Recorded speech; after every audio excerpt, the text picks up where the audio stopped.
हाय नमस्कार दोस्तों। आज की इस वीडियो में हम बात करना चाहेंगे कि माइंड हमेशा जब तक अगर आप के अंदर थोड़ा सा आपको डर लगता है चीज़ों से, या कुछ भी आपको डरा रहा है, या फिर आप शांत नहीं है अंदर, तो इसका मतलब यही है कि आपका माइंड आपका कंट्रोल कर रहा है सारा कुछ, एज़ कम्पेयर टू जो आपको कंट्रोल में होना चाहिए। देखिए, ये चीज़ हमने पहले भी पिछली वीडियो में बात करी कि माइंड सिर्फ एक फैकल्टी है, उससे ऊपर कुछ नहीं है। फैकल्टी इस तरह की, जैसे आंखें बनी हैं देखने के लिए, माइंड है सोचने के लिए, चीज़ों को बनाने के लिए, इस बॉडी को यूज़ में लाने के लिए, बट स्टिल वो एक फैकल्टी है। फैकल्टी मतलब कि एक टूल कह सकते हैं, कि टूल चीज़ों को बनाने के लिए या एनालाइज करने के लिए, थिंक करने के लिए, उससे ज़्यादा कुछ नहीं हो। पर जब तक हम एक टूल में अपनी ज़िंदगी व्यतीत कर देंगे, जी लेंगे, तो हम डरे डरे और संतुष्ट नहीं हो पाएंगे। हम हमेशा दुख से या फिर स्ट्रेस या वरी से घिरे रहेंगे। देखिए कैसे रहता है ये चीज़ें। जो अगर आपकी आँख है, तो आँख की लिमिटेशन है। आँख एक फैकल्टी, सेंस है। 6 सेंसेस में से एक सेंस आँखें हैं। कान है आपके, नाक है, ज़बान है, ये बॉडी है और ये माइंड है। तो आँखों से आप देखते हैं, कान से सुनते हैं, ज़बान से आप बोलते भी हैं और चीज़ों को टेस्ट करते हैं, और नाक से जितनी भी स्मेल्स हैं वो स्मेल्स आप डिस्टिंग्विश कर सकते हैं। बॉडी पे कोई टच आता है तो बॉडीली फीलिंग्स है जो भी है। तो उसी तरह माइंड है, जिसकी ज़रूरत है थिंक करने की और उसको सोचने की शक्ति आपकी, और प्लस प्लस जो भी अगर कुछ करना है उस बारे में, तो वो माइंड का काम है। पर जब तक हम एक लिमिटेड फैकल्टी में जिएंगे, तब तक आप डरे रहेंगे हमेशा, क्योंकि आंखें सिर्फ एक दूरी तक देख सकती हैं, आंखें सब कुछ नहीं देख सकती। उसी तरह आंखें, अगर मैं आपको ये हाथ दिखाऊं, तो फैकल्टीज़ की लिमिटेशन है, वो पूरा नहीं देखती। मेरा ये हाथ है, अगर आप देखें तो ये पिछली तरफ आप नहीं देख पाएंगे। किसी भी चीज़ की फैकल्टी को, कोई भी फैकल्टी आपकी, वो 360 डिग्री काम नहीं करती, वो 3D में काम नहीं करती। वो हमेशा 2 डायमेंशन में सिर्फ देख पाएगी, साइड देख पाएगी थोड़ा सा, और सामने देख पाएगी। तो हर फैकल्टी की एक लिमिटेशन है। उसी तरह माइंड की लिमिटेशन। माइंड कैसे काम करता है, जो डेटाबेस है माइंड का, हर किसी का डेटाबेस अलग है। जो आपकी अपब्रिंगिंग है, आपने अपने घर वालों से क्या सीखा, आपने माँ बाप से क्या सीखा, अपने दोस्तों से क्या सीखा, स्कूल में क्या सीखा, जिस देश में रहते हैं वहाँ से क्या सीखा, तो और फिर जो आसपास के लोग क्या कर रहे हैं आपके, उनसे क्या सीखा। तो ये सारे इम्प्रेशंस हैं, जो आपका एक्सपीरियंस है अपना। तो ये सब जुड़ के डेटाबेस बनता है आपके माइंड का। तो माइंड सिर्फ एक डेटाबेस है इन सब का, पर ये सब लिमिटेशन है, क्योंकि ये पूरा यूनिवर्स नहीं है। क्योंकि ये सिर्फ एक आपके आसपास जो हो रहा है, या आप जो चीज़ें देख रहे हैं टीवी पे, उनकी कितनी सच्ची हैं वो आपको नहीं पता। जो आपके आसपास लोग कर रहे हैं, कितना झूठ बोल रहे हैं, कितना सच बोल रहे हैं, आपको नहीं पता। तो फैक्ट बेस्ड नहीं है, ये सारा कुछ आपने इकट्ठा कर लिया है। तो ये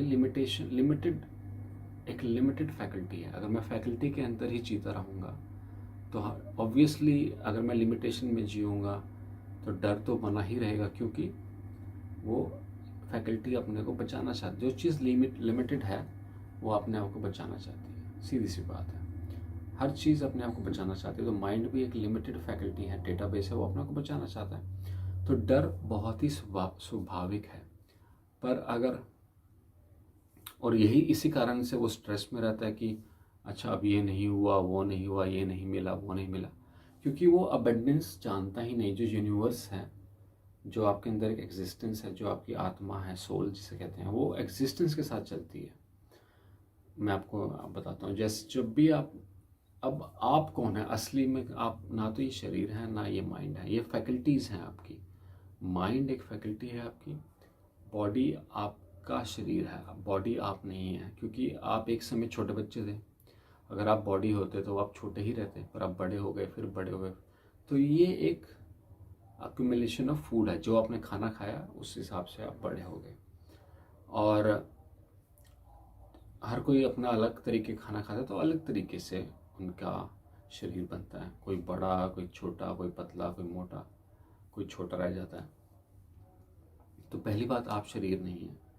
और दूसरी बात, जब आप बड़े हो रहे थे, छोटे से बड़े, तो आप देख रहे थे कि आप छोटे से आप इस स्टेज, हर साल जब आप बड़े होते जा रहे हैं तो आप देख रहे हैं कि मैं यहाँ था, वहाँ, यहाँ पहुँच गया हूँ। तो कौन है वो जो देख रहा है आपके अंदर कि ये शरीर ऐसे बढ़ रहा है? या फिर जब आप सो जाते हैं रात को, तो दिन में जो भी आप विचार लेते हैं तो वो आपके थॉट्स हैं, पर रात को सोते हुए जो आप विचार करते हैं वो आपके ड्रीम्स बन जाते हैं। तो जब आप सो रहे हैं तो बॉडी तो अनकॉन्शियस है, टोटली अनकॉन्शियस, बॉडी कॉन्शियस नहीं है, तभी आप सो रहे हैं। जब बॉडी अनकॉन्शियस है तो आप सो रहे हैं, तो सुबह उठ के कौन है वो बताता है कि मुझे ये सपना आया? कोई तो है जो वो देख रहा है वो सपना आया आपको।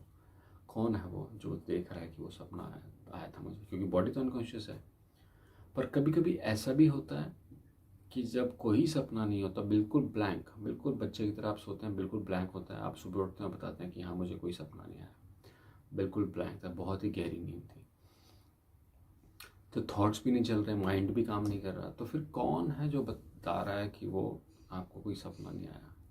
तो कौन है ये जो देख रहा है आप बड़े हो रहे हैं? कौन है जो देख रहा है कि कोई सपना नहीं आया और मैं ऐसे सोया, सुबह उठ के उसने बता दिया कि ऐसे?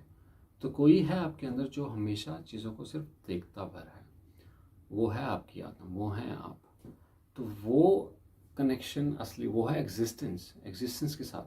क्योंकि जो आपके अंदर जो देख रहा है और जो दिख रहा है वो सब एक ही है, वो अलग नहीं है। तो वो है आप असली में, वो है आपकी आत्मा। तो एग्जिस्टेंस के साथ आप काम कर रहे हैं, आपकी आत्मा काम कर रही है। तो वो अनलिमिटेड जो नोइंग है वो है आप।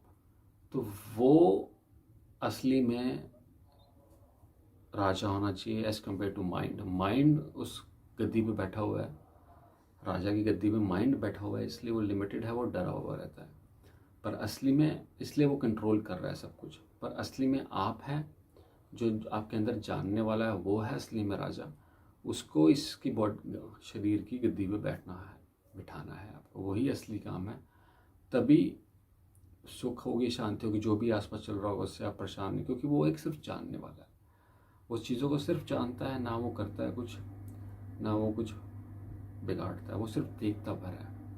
तो वो जब गद्दी पे बैठ जाता है तो उससे कुछ अच्छा हो रहा है आपके साथ, तो ना तो वो इससे इफेक्ट होता है, कुछ बुरा हो रहा है आपके साथ, ना वो उससे इफेक्ट होता है।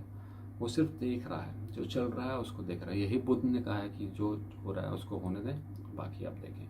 यही कृष्ण ने कहा कि सब कुछ मेरे ऊपर छोड़ दें और आप सिर्फ देखें पर। तो अब अपने विचारों में भी आप मत दौड़ें। तो क्यों? और ये एक फैकल्टी है, जब इसकी ज़रूरत होगी, जब आंखों की ज़रूरत होगी, आप आँख खोल के आप डिसीज़न ले सकते हैं। जब आंखों की ज़रूरत नहीं है, आँखें सोना है आपको, तो आप आँखें बंद कर लेते हैं। उसी तरह माइंड, जब आप ज़रूरत होगी माइंड की तो आप काम कर लेंगे, जब माइंड की ज़रूरत नहीं होगी तो उसे आप बंद कर दें। तो वो जो नॉइस है जो माइंड क्रिएट कर रहा है पास्ट की या फ्यूचर की, वो किसी काम की नहीं, क्योंकि प्रेजेंट मोमेंट ही सब कुछ है। तो प्रेजेंट मोमेंट क्या है? जो आप जानने वाले बन जाते हैं। अगर माइंड भी चल रहा है तो आप सिर्फ जान रहे हैं कि माइंड चल रहा है। पर इन सब के लिए, इन सब डिस्टिंग्विशिंग के लिए कि आप माइंड नहीं हैं, आप विचार नहीं हैं, विचार आप बना रहे हैं, विचार आप कर रहे हैं, मेडिटेशन बहुत ज़रूरी है। आपको मेडिटेशन में बैठना पड़ेगा। आप मेडिटेशन में बैठें, देखें विचार कैसे आपको दूर ले जाता है 1 सेकंड के अंदर। तो अब जब भी आपको पता लगे कि हाँ मैं मेडिटेशन कर रहा था, तो वापस आ जाएं। फिर से माइंड लेके भागेगा, फिर से वापस आएँ, फिर माइंड लेके भागेगा, फिर वापस आएँ। तो धीरे धीरे जब माइंड लेके भागने वाला होगा, आप पकड़ लेंगे माइंड को कि अच्छा, तो आप वहीं पे ड्रॉप कर देंगे थॉट्स को और आप प्रेजेंट मोमेंट में आ जाएंगे। तो ऐसे कई बार करने के बाद आप प्रेजेंट मोमेंट में रहेंगे लंबे समय तक। और यही मेडिटेशन, और यहाँ पे डिवीज़न हो गया आपका और आपके माइंड का। और आप फिर यहाँ से आप प्रेजेंट मोमेंट में हमेशा एक जानने वाले की तरह आप एस्टैब्लिश हो जाते हैं। और जैसे आप एस्टैब्लिश हो गए जानने वाले की तरह, आपने देख लिया कि प्रेजेंट मोमेंट ही सब कुछ, तो आप राजा, राजा की गद्दी पे राजा बैठ गया, फिर ये जो नौकर है माइंड आपका वो गद्दी पे नहीं बैठेगा, फिर वो डर और वो विचार जो भी दुख है सुख है वो सब खत्म हो जाएगा। तो मेडिटेशन बहुत ज़रूरी है, मेडिटेशन में बैठें और आँख बंद करके और माइंड जो चल रहा है उसको समझें, उसको पकड़ें, समझ के उसको पकड़ के ही सोल्यूशन है तो वहीं पर ड्रॉप कर दें। तो ये इसलिए मेडिटेशन बहुत ज़रूरी है, ध्यान बहुत ज़रूरी है। तो होपफुली थोड़ी क्लैरिटी आई हो यहाँ पे, और हम जल्दी मिलते हैं आपको अपनी अगली वीडियो के साथ। धन्यवाद।